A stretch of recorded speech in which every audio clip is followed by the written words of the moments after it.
Hey guys, thank you again for joining us for another exciting episode of YOML. This is the Year of Magical Learning podcast. So today we're picking up another book, and I think this book is probably off the beaten path for Yeah, us. yeah. I'm curious to see what Chris is thinking when he picked up this book.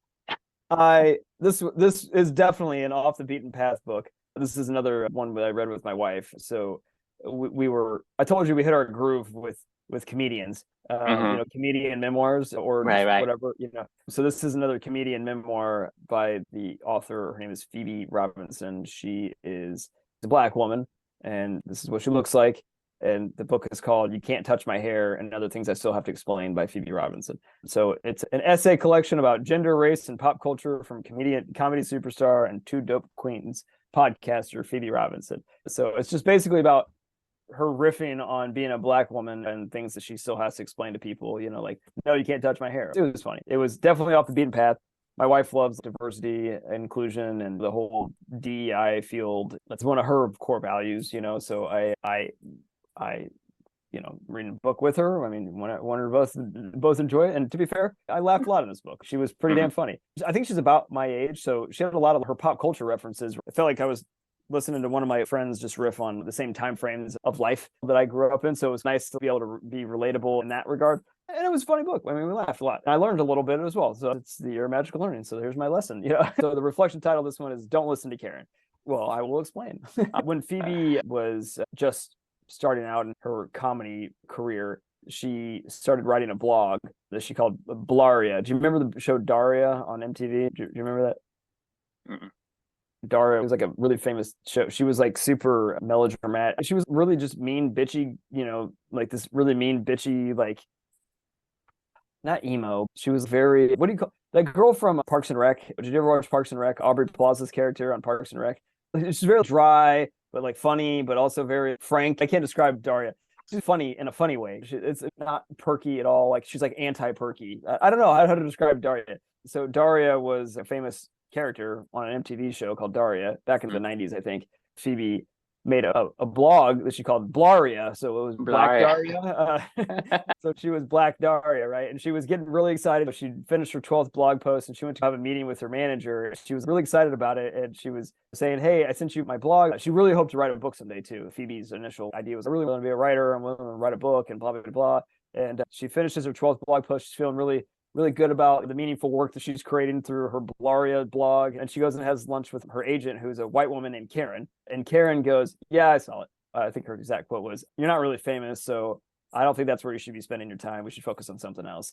And then she just totally changed the topic. It just crushed Phoebe because she was really excited about this meaningful work that she was putting out there. And she was hoping to get somebody to have her agent was supposed to be like, "Yeah, yeah, this is great. Like, this is a great thing, blah, blah," or something to encourage her. But she just really shot her down. And the irony is, are you familiar with the term Karen? Like Karen? Yes, Yes, Karen, the meme, right? Karen, the meme, right?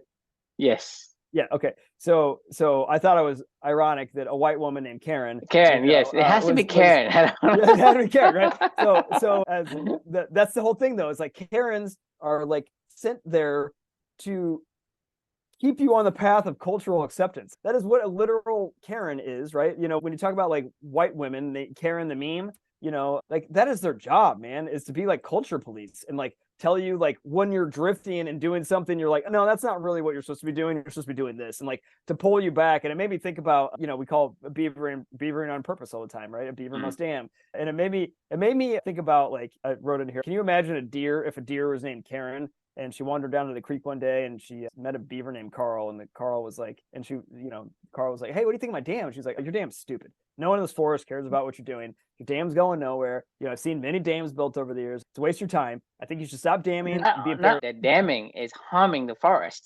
That's harming the forest. I think you should go I be a mean, you're berry talking about farmer. all these Yeah. trees and blah blah blah. You should be ashamed of yourself. Blah blah blah. Exactly. This is this white deer named Karen, and coming out there and telling Carl, you shouldn't be making dams. He's like, you know what you should do? You should be a berry farmer. That's what people need. We need farms. We need berries. That's in demand. That's hot. That's what people want.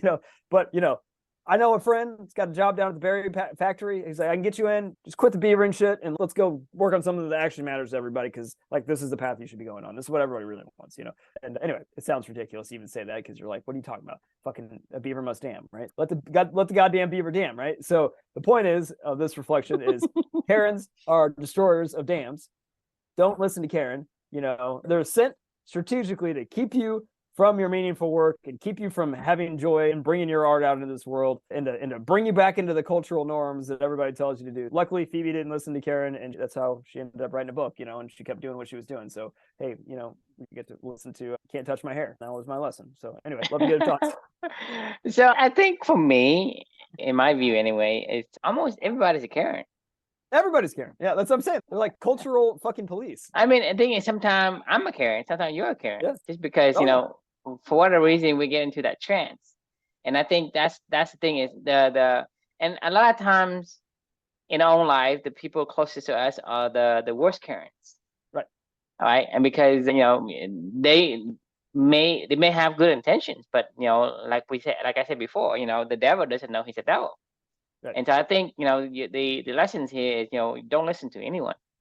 Yeah, I I mean, agree. they seem hard and like cold in a way, Right. and saying, you know, who the fuck are you to say, you know, don't take advice from the people that blah blah blah, right? To me, if I said that in my family, I would get shunned and be excommunicated in a Right. way. And I've done that some as well, and I've seen the repercussion of that. But to me, at the end of the day, there's no other way. I just don't see any other way to bring out the art in you unless you Shut everybody up. have to shut everybody out and say, Unless well, somebody wants to help you, unless it's a meaningful relationship that's well, the trying thing to is that to enhance me, it doesn't matter because let's say yeah, for me, like I go to a doctor, right? My brother-in-law is a doctor. My sister-in-law is a nurse. And then I have another one also in the medical, and my sister is an NP.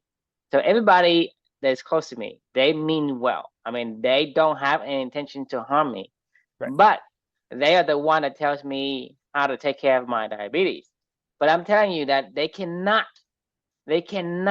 in 100,000 million years be able to understand the pain that I have Right.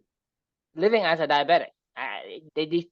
So for them, I cannot listen to them because they don't know enough. They don't know more than me. True. So when you are beavering on purpose, who knows more than you about you building the Right. dam than anyone else? So you can say, well, I don't see the purpose in this car. Why are you're wasting down the trees and you blocking the bunch of water, and you know there's you destroying the ecosystem. You doing the bad thing, right? So the thing Right. is, it's not that this Karen has any kind of like ill will against Carl. No, no, no, not at But all. the thing is, that's what I'm saying is like my brother-in-law and my sister, these are medical professionals, and this is what they do, right? And they want the best for me. Right. But the advice they give me, to me, the way I see it, I've learned from that experience is it is opposite of what I should have been doing, Right. because I've been doing what they asked me to do, and it gets worse and worse That's until when I listen to my own body, right? My body is the only one that has the most experience. The body say, hey, this align or this is align, and that is what brings me out of the brink of death. yep. And so to me, you think about it, you cannot listen to anyone if you want to bring out your art, because there's no other way. Cultural norms. You have to break cultural norms, which because that is the point of culture. It's to keep people in line with rules and regulations, and here's what you do and here's what you don't do, here's what you believe, here's what you don't believe, here's what all these things are. And I get it, we're trying to build a culture at Clubany, but at the same time, like a part of our built-in DNA of our culture is we don't know anything, and curiosity, right? Like, so we don't know what this culture is and what we want it to be, so it should always be ever evolving, and it should have at its baseline built in what we're trying to do, like the ability to question and the ability to be curious and the ability to explore on your own, right? Because that is like to learn every single day. Like we are building in a culture of anti-culture, kind of, you know, like that Right, is but our culture. It's the thing anti-culture, is, you know. people don't understand, because you think about, you know, the profession, the madman, right? The Right. madman, you know, he has submitted like 10,000, you know, The words or yeah, whatever, To me, that is a feat that no one can even look at it and possibly say, hey, that's something I can do. And to Never. me, if somebody says that, right, if they have that mental image of saying, hey, this is an impossible feat, then it would never be attempted. Therefore, it would never be done. But this guy have done it. Therefore, it's possible. It's just that if you continue to tell people, hey, it's not possible, then nothing will be possible because you never even give it a chance. That's what I'm saying is a lot of people, when they see something, they are looking from the outsider perspective and they don't understand, okay, it's possible because you look at me and you, we are doing 313 Yeah, episodes. you're like, what are you doing? I mean, you look at anyone outside of us and say, hey, you are doing this every single day. You're talking to this guy you never met, right? You don't know who he is. He could be, a fucking AI robot for all you know. And you spending all this time with him at night every single day, and you're talking to this guy for 2.5 years, and you're spending time and money and effort to do all these things, and you do that for 313 times already, every single day, right? Wild. And the thing is, who can do that? I don't know. Like, if we were listening to Karens, they would be like, "You're a fucking idiot." Like, you guys. Anybody would tell you. Right. I mean, have your wife complained to you yet? No, I don't. She's never complained because we built it in. She complained when we used to do this at the end of the day, like the work day for me from 5 to 6. As Luca got older and he was more active at that time versus napping and stuff, like we made that adjustment. We do it at the end of the day versus doing it at the end of the workday. That's fine. That was about the only time ever she was like, I think I'd like you to not do it at that time, And I'm like, that's okay. My point still is people who are not in it cannot fathom the effort that goes into this thing, right? Yeah. So when you have that perspectives, it stops you on your tracks right there. Therefore, you never have anything existed. Therefore, anyone who tells you, hey, don't do this, don't do that, it doesn't matter because most of them it's gonna be like, hey, it's your mom, it's your dad, your relatives, your friends, or whatever. Right. Say, these things here is not the right path for you. You need to stop doing it because it doesn't turn out to be anything. But that's the thing is no one has ever been able to predict what the future will hold.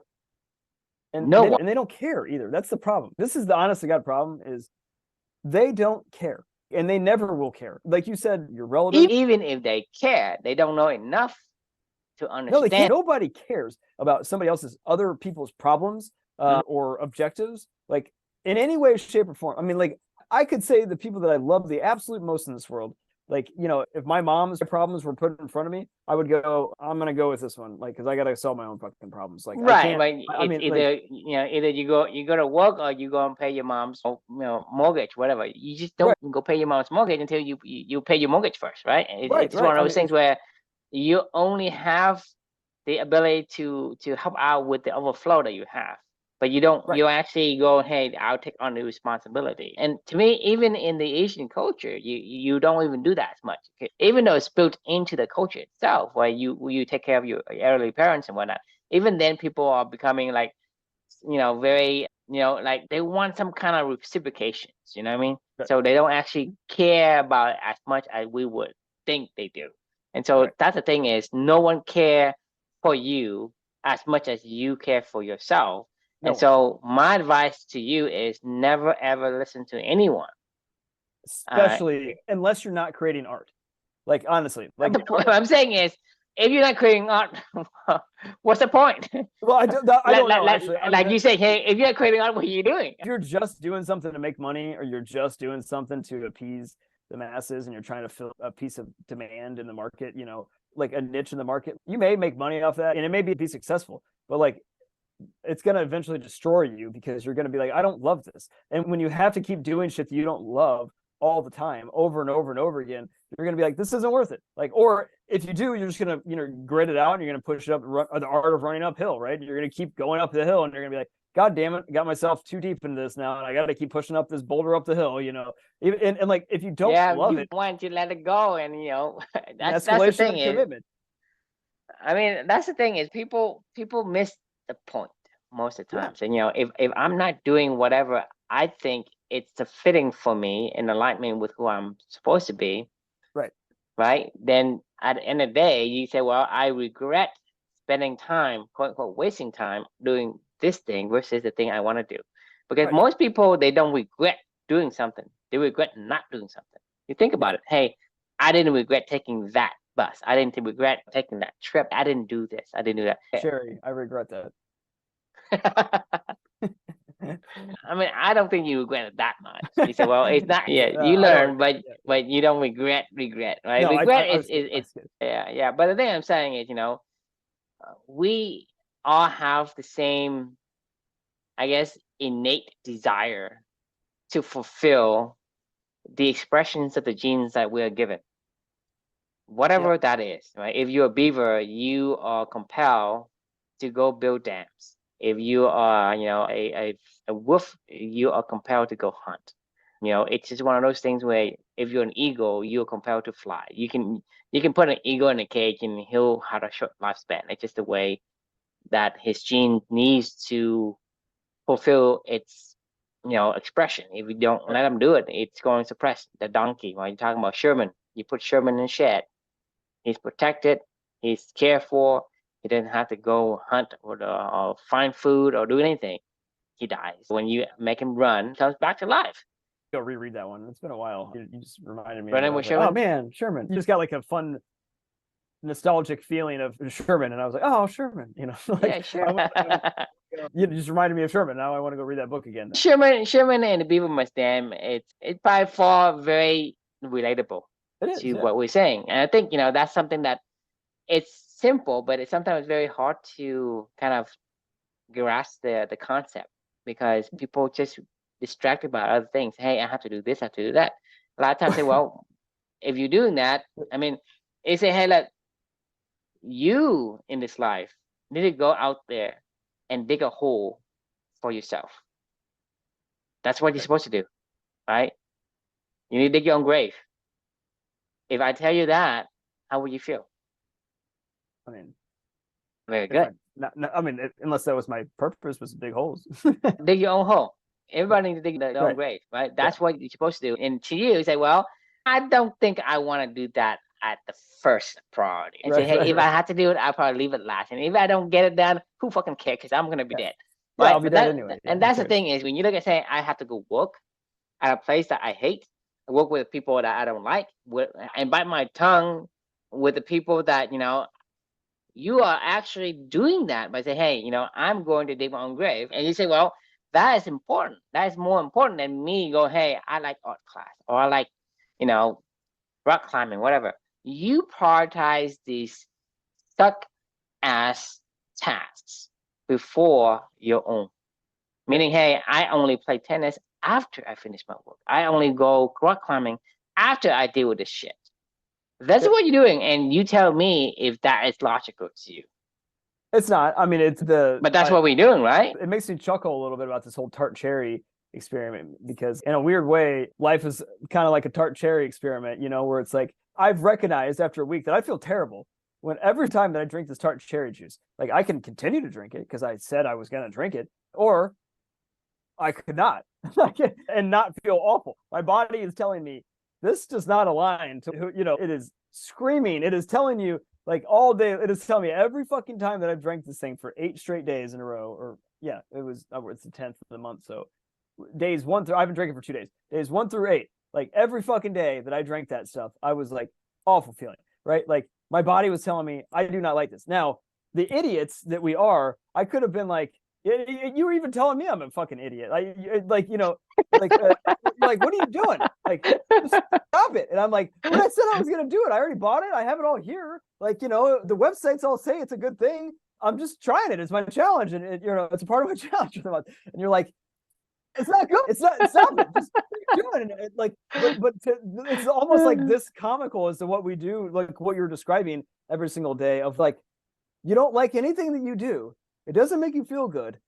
You hate the people you do it with. You hate what you do all day long.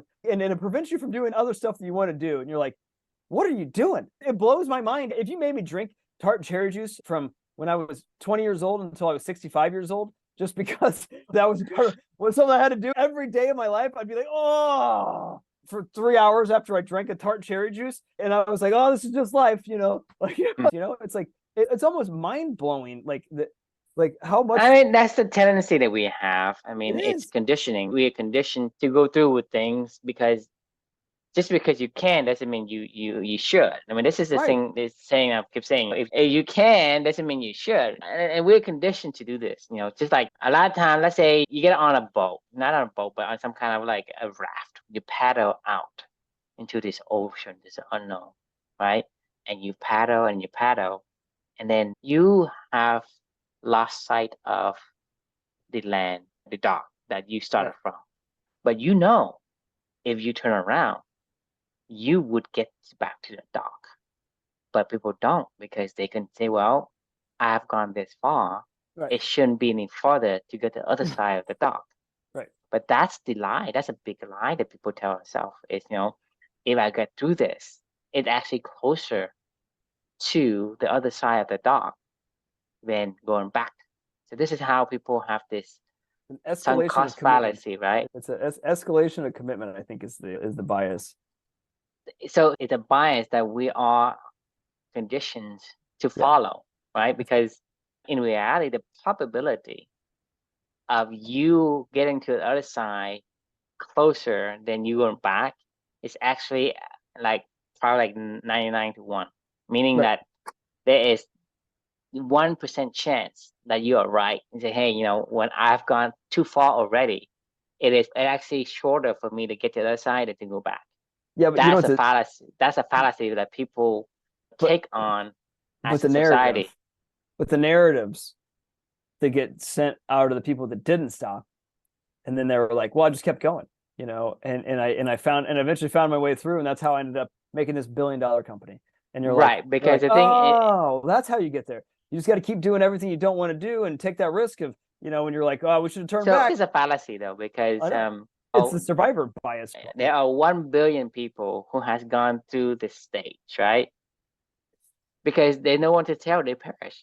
The one that actually made it, that's like 0.0001% that has made it. That's the guy who told the story, Right, exactly. Yeah. right? But Right. he is in the 0.0001%.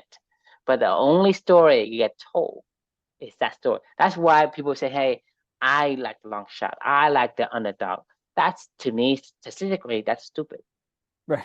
Because Yeah, it is. that's why I told you, don't live in live in the life of possibility, not in a life of probability, right? Right. Possibility is that's why that's is the advice I give my nephew, because I don't have any boys, but the advice I give my nephew is you gotta pick the things you are good at versus the thing that you have like this 1% chance of getting. Don't do that Right. because you're not gonna get it. It's like trying to win the lottery. What is the chances of you winning the lottery? It's one in a couple hundred millions, right? But Right. you think, hey, it's 50-50. I could win. That's the bias. But Right. that's the thing is all the story that's recounted is only The idiots odd that just kept the going. odd Yeah. probability that, Right. that Right. only shows up. The one that get lost, because the one that get lost, like no one told. But there are millions and billions of them that get lost. And then that one person though, the story that's retold, you assume that they're happy too. Like you're assuming that Elon Musk is really happy because he made it through all those other things, right? Or you're assuming that like that all that extra work that the Mexican fisherman did to go public and trade his company added any happiness to his life. Like, you know what I mean? It's not it's it doesn't even mean that if you survived and you told that story that it was actually even a better thing. Talking about hardship, I mean, that's what I see. I mean, to me, life isn't about hardship. Hardship means you have to struggle for something that is not aligning with yourself. For example, like for me, there is a certain alignment, right? There is a certain struggle that you do, but the struggle is easy. Like for me and for you to meet every single day, is it a struggle? For me, it is not. Doesn't seem like a struggle, right? Let's say you're a tennis player. You love to play tennis, right? For you to play since you are like little, it's not a struggle. For a football player to continue to play football, it's not a struggle because he has the affinity to play football. He has affinity to play tennis, or he has affinity to play chess, Right. or some kind of characteristic, like a beaver. He has this water pelt.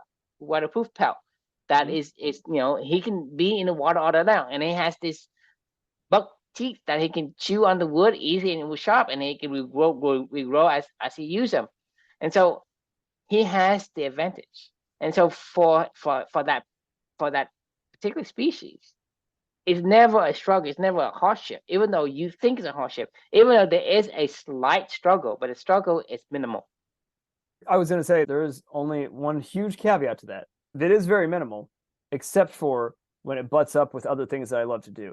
Like, that's the hardest part, is like when I'm playing pickleball and I got to shut my pickleball time down to come up here. That's when I get the most frustrated. Like, not that I ever get frustrated with this, but like, that's probably when I get my most frustrated with this, where I'm like, God damn it, I got to give up one thing that I love to go do something else I love. I'm like, I guess it's okay, but I don't want to stop the one thing that I love to go do something other. That's probably the hardest thing. But to me, you don't put it's not the reason why this is a struggle. The struggle isn't because this is hard to do in itself. Right? It's hard to give it up about the thing you do in itself. Right.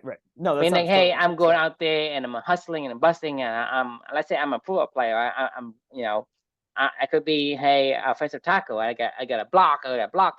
Right? I mean, that's work, right? So the action in itself isn't a struggle.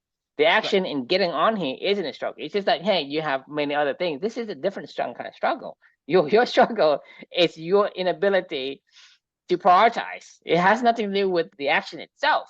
No, not at all. The activity is not a struggle. Yeah, so anyone who tells you this underdog story with all the hardship is a tremendous failure, because you are self-inflicted misery. You enduring all the shit.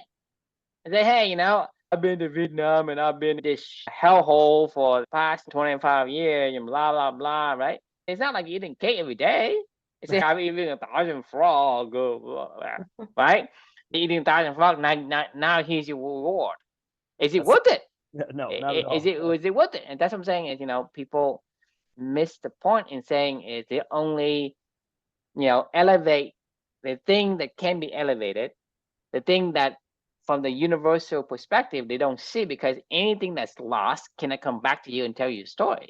Right. The survivorship bias creates this skew of perspectives, and everybody's going saying this is a story to tell, this is I mean, that is what keeps you under.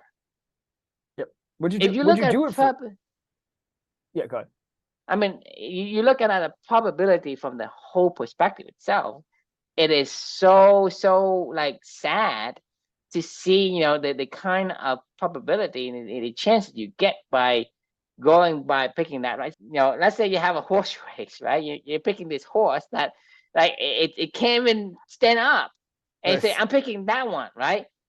But for some reason you put your blinders on, and the only thing you see is this horse. You don't see the other horse. You see this horse only.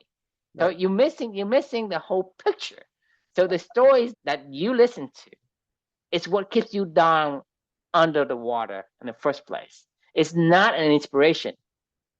Yeah, it's bad. It's actually a scam. I mean, like, you could say that about our, you could say that about the stories that we tell on this whole entire podcast. I think we tell like an individual story every single day, that if you listen to it in totality, that it's an overarching story. But like, I think the number one thing that I could say, though, to everything that we're talking about right now about like a beaver must dam, and you're like, when do you know you're a beaver you're damming, like, I mean, that's an interesting question, right? Like, I think my answer would be, if the criteria should be, would you do it for free? Like, if you would do it for free willingly, then you're probably not only for pay for it if you don't have it. If I, for some reason, there's no more water, would I pay for it? Yes. Of course I would, because I need it. You do pay for it. Well, I'm saying, okay, air. I need clean air, right? Will you pay for it? Yeah, you would pay for it. Yeah. So there's value. Everything you have is value based, right? Value based means what? It means it is something useful to me. So you go to the desert, right? A bottle of water costs you $1 million. 1,000%. I mean, Karens don't care what's useful for you. They care what's useful for them, right? That's society. They care about, okay, what are you doing that adds value to my life right now? And that's the wrong lens paradigm to view this whole entire thing through. It is what is valuable for you to do that you would either do it for free or pay for? Like, ask yourself if your job And you do sometimes right now, the Karens don't even do themselves. Just like, hey, we're talking about global crisis. We eating too much. Why are you asking me? Right. That's a good point. Actually, the book that I'm reading right now is the Homo Deus. You're killing the animals. Well, why don't you die so you can save the animal? Patagonia. Why are you stop making fucking clothes instead of stop asking us to to donate money for climate change? So buy the clothes so you can donate money for climate change. So we're creating an environmental waste anyway with our clothes. Anyway, I mean, how does that work? We're Patagonia. You buy our clothes, we messed up the earth so that we can donate some of that money back to fixing the earth. Let me punch you and then put a band-aid on you and punch you again. The more I punch you, right? The more you let me punch you, the more band-aid I can put on you. And so I can punch you even more, right? Because you're not dead yet, because I can punch you more, because I mean, to me, that's what I see when I see these people talking about this in this fashion. It's like, I mean, you helping me? What? Like, punch me, and then say, I put a band-aid. Oh, thank you for putting the band-aid. You're such a good guy. Like, what the hell? The honest to God truth about Patagonia is, if you just would say, hey, we're on a business, and I want to take care of people that work for me, and I want to have them be able to go out and live their life and do what they love to do because of the money that we can provide. I'd be like, fine, I don't care. It's when you're completely hypocritical and you think that you're doing it for some ulterior, altruistic, well, anyway, I don't want to get down that topic. What I was getting at though is with the, like, if you were doing a job right now that you would not do for free, like, or like you're saying minimum criteria, you're like, you should be wanting to pay for it. But I'm saying minimum criteria is you would do it for free. Like, if you said, like, all things equal, you would at least be, the balance sheet is zero, I would do this for nothing, right? Not even pay for it, just nothing on what you do every single day on your day-to-day job. You're basically drinking tart cherry juice every single day. It's like, what would you be doing if I was a beaver and they said, hey, Carl the beaver, right? And you were like, I will pay you. You see a market, for damming, and you're like, Carl, like, there's a market for your skills to go dam over there. Like, I know you don't like it, but like, we can make a killing if you go dam every single day. Just go put your hard hat on your little beaver head and go out there and go get that dam done. If Carl wouldn't do it for free, it's gonna end up feeling like he's drinking tart cherry juice. Like, if somebody's got to pay you to do what you have to do every single day in order for you to be willing to do it, I almost could guarantee you, like, if you asked 99% of employee, what do you think? You think 99, or is that too high, or maybe 95? I don't know. I'm going to say 95, just because I don't want to be like too hyperbolic about this. But like, if you just went into any business and you asked 95% of the people in that business, like, that they were doing their job on that given day, and you would say, hey, would you come do this job for free tomorrow if I asked you to do it? And that's it. Like, I bet you, what do you think? 95% of the people would say yes. Do you think anybody would say yes? No one will work for free. I think the founders are not. I would, if they really loved the mission, maybe, if it was like, but they don't. I think Yvon Chouinard would do it for free. He's saying he'll do it for free. He's giving away his money. He's lying. I think there is a small, tiny, the cultural builders. They could put 0.0001% the people may have done that, but because of how society is structured, I would say it's very hard to find that one person. Even Warren Buffett doesn't do it for free. I mean, do you think he would do his job for free? I mean, why didn't you call him up and say, hey, I'm Chris, I'm nobody. Can you give me 5 minutes of your time? I can. Hey, Warren, you love to play the market, right? Would you give me some? I'm a no one. I have no benefit to you. Would you do it for free? He probably say no. I agree with you, actually, because all he's doing is buying and trading a commodity. I mean, the thing is, he could give it away for free, but when you give his money away for whatever reason, I don't know, I don't care, but he's not doing it for free. No one's doing it for free. This isn't called work for nothing. Right.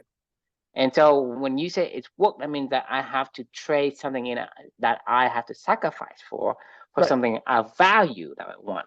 But when you get to play, I mean, you already get the value. When I say, hey, let's say I get to eat cake, right?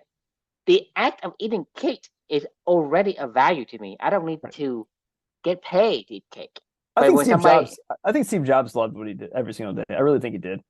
Like, after reading his biography, I think he did truly. I think he would have done it for free. He did do it for free. He worked at Apple for free for a long period of time. And when he came back, he made no money, zero money. Like, as a matter of fact, I think it cost him.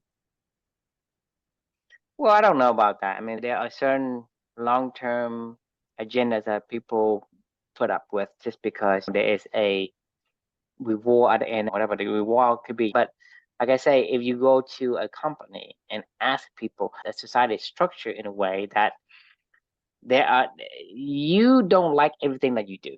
Because let's say Steve Jobs likes design and calligraphy and beauty and all that, right? But in the act of creating this beauty, right, there's certain things that he has to do. For example, he has to go to board meetings and figure out, hey, how do I satisfy this bunch of sleazeball who all they want is make money? I have to appeal to them. I have to at least not piss them off. asshole to the. I mean, I still be an asshole, but not an asshole where they don't care about what I'm doing anymore. You know what I mean? So even in that situation, it's not 100% because he still got to bite his tongue a little bit at some stage of the process of what he's doing.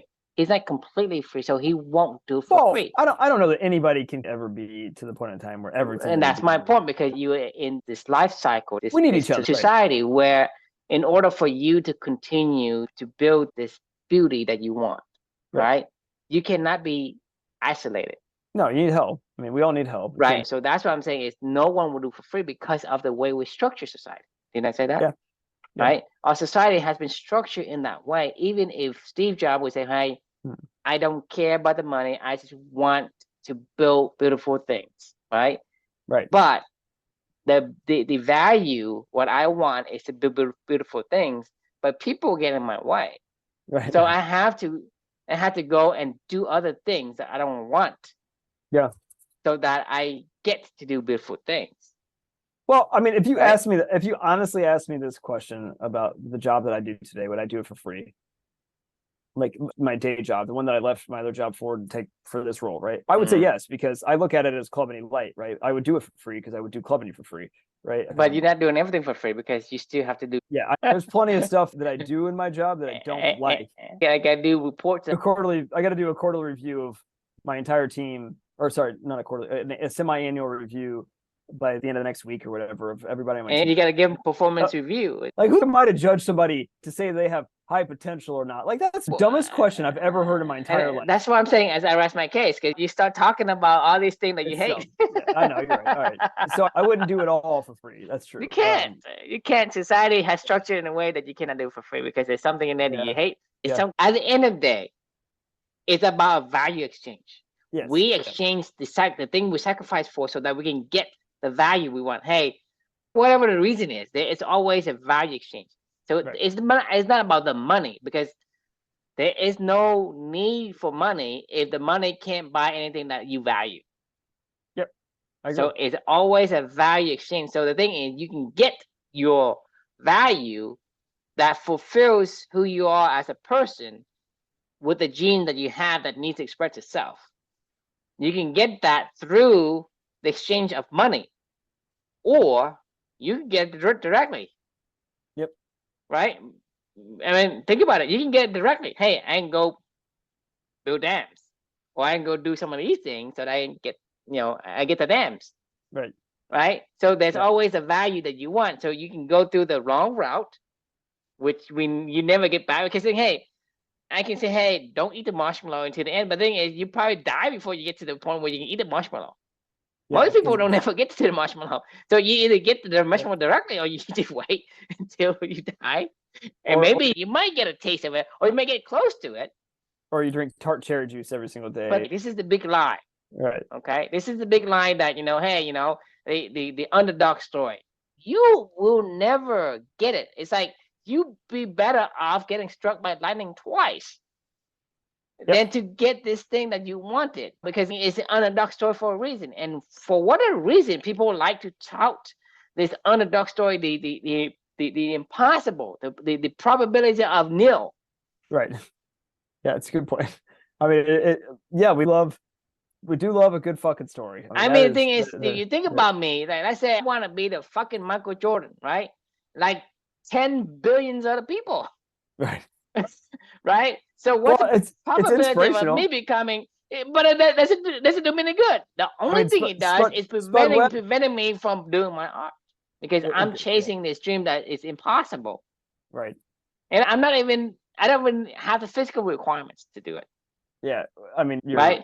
Yeah, it definitely doesn't make It makes sense, but that's what people are like. This is the line. This is the line that people tell. So there's a difference between when I think I heard this one time when, and this is kind of my final thought because I gotta go to bed. But I think I've heard, the way that I would define this. I like this idea of when it's something you absolutely love to do, that you're not world class at, like you're just really good at, or you just find a lot of value out of it. That's a hobby, and that's fine. Like we all need hobbies, right? Like tennis is a hobby for me. I'm not Novak Djokovic, right? Like I mean, and I'm never going to be, and I don't have any miss numbers in my head that is possible, right? Because it's not, like, and I know that it's not, and that's okay. Even if it was possible, like I wouldn't want to do that. Like I wouldn't want to, his life, I wouldn't want to have that be my life, right? And now the other stuff, you are also the the holy grail is when you do something that you are aligned to do, that is something you love, and you are also world class at that. Like that is what you do for your career, right? Like that is what you make. That is what you then go make money off of, right? If you have to exchange that for value from other That's what stuff. I'm saying is, we have a natural tendency when we were born. If you let it alone, it will gravitate and drift towards that. The only problem I see today is we've been distracted and we've been told by the currents not to go that right. Right. And that's the problem is, if you don't listen to anyone, eventually you'll drift towards your calling, whatever that is. Because the thing is, if you are not preoccupied doing something, it's going to naturally drift towards the thing that you are destined to do. Man, I mean, the thing is, it's not hard. It's just that you have so many noise and fillers and blockers and boulders in front of you that people just, it just covers you completely. It blankets you. True. The longer this journey goes on, like the YOML journey with you and the stuff that we've been doing for the past, almost 3.5 years, whatever the time frame is, the more that I'm like, if somebody were to ever ask me, the longer I'm at the inflection point right now of if somebody were to ever ask me, like give me some advice, I would be like, just figure it out for your fucking self. Like, I mean, I don't need, like, it's not even worth my time to try to go through all of this with you unless you are really, really, really wanting to listen and learn, right? Like really want a coach or feedback or guidance or a spiritual guide or something like that, right? To help guide your quest for questions for yourself, right? This is so much work and time and effort that we put into it to understand if we are beavering or not beavering, like to even try to explain to somebody every single thing that the amount of time that's gone into us doing this, it's almost an impossibility for me to ever think I could teach this to somebody else, because I can't. Like there's so much that goes into that. It's like, just go figure it out for your fucking self. Let me know when you have a question. You know what I mean? Like just come to me when you have a fucking question. Advice. Right. Don't ask me for advice because I can't tell you. I can sum it down to 3 words. It'll say just focus on your values, or 4 words. Yeah, focus on your values. And they'll be like, what does that mean? I know exactly what that means. But and beaver on purpose, whatever. We know what this stuff means, and it's like that's the tip of an iceberg when it's like this foundation that's forever long underneath it, and it's only grows and grows and grows, right? You hit it on the right nose. If somebody doesn't have a question, right, and just ask for advice, right? You don't want advice. You don't want advice, and you don't want to change. So don't even bother, because the thing is, you just being a Karen, okay, right? They have a specific questions. But if you don't want it, then why even ask, right? I'm saying anyone who's asking for advice, it's like you don't really want advice.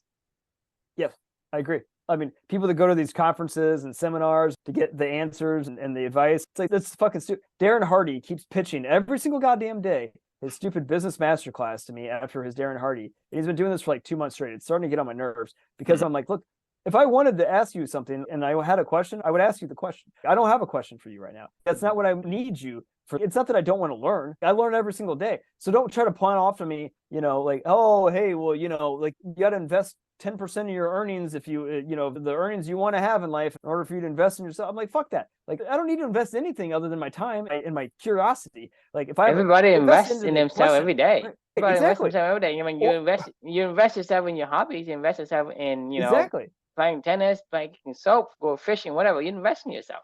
When you're gonna invest, whatever that you want, right? And whenever you do that, it's not a question. Oh, give me some advice about fishing. Give me advice about tennis, right? Give me advice.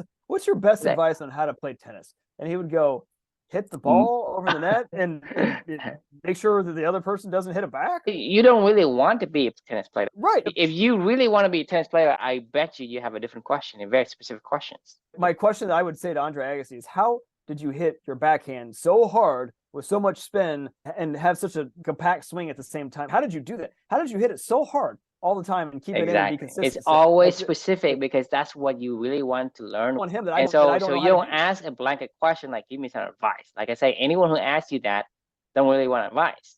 I agree. Or maybe they do, but they don't really care because they would ask their own question. Don't want advice because they don't want to know. Like I say, they don't care. Why would you want advice? You just want to get somebody to say something so that you can rebuttal. Right. Yeah. So, like I said, you don't want advice. I would tend to agree. All right, we got to put a pin in it. So the moral of the story is don't listen to Karen. And how do you block out the noise and stay focused on your purpose? Or how can you block out the noise and stay focused on your purpose when Karen? Well, the thing is, you don't have to block out the noise. That's true. You don't have to block out the noise. If things go, it will fall into place. As long as you focus on the purpose, the noise will block itself out. That's true. Just say, fuck you. I don't care. Like, thanks for the advice, Karen. Peace. Like, I'll go piss on your advice after you leave, All right, this is humankind. We are a homo puppy. Don't forget about that. I'm still a late bloomer.